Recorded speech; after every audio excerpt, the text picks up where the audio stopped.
বিক্ষোভ আর প্রতিবাদে উত্তাল মিনিয়াপোলিস। অভিবাসন বিরোধী সংস্থা আইসির অভিযান এবং ধরপাকড়ের প্রতিবাদে চলছে এই আন্দোলন।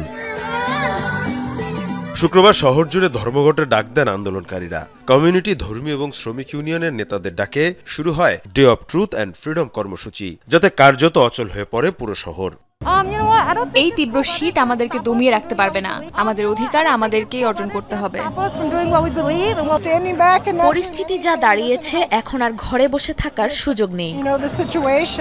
বিক্ষোভ আন্দোলনের একই চিত্র মিনেসোটা রাজ্যের অন্যান্য শহরেও। আইসির জন্য ফেডারেল অর্থায়ন বন্ধের পাশাপাশি মানবাধিকার লঙ্ঘনের অভিযোগ ওঠে সংস্থাটির বিরুদ্ধে। বিশেষ করে গেল ৭ জানুয়ারি অভিযানের সময় এক নারী নিহতের পর জোরালো হয় আন্দোলন।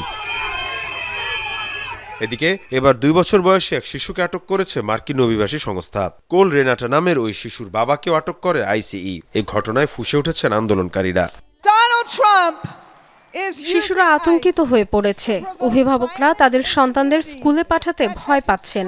এটা অভিবাসনের বিষয় নয়। ট্রাম্প আইসিই-কে ব্যবহার করছেন যুক্তরাষ্ট্রের শহরগুলোতে সামরিক আইন চালানোর জন্য।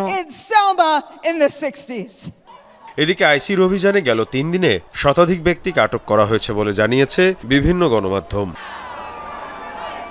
মীর মুশফিকা হাসান, যমুনা নিউজ।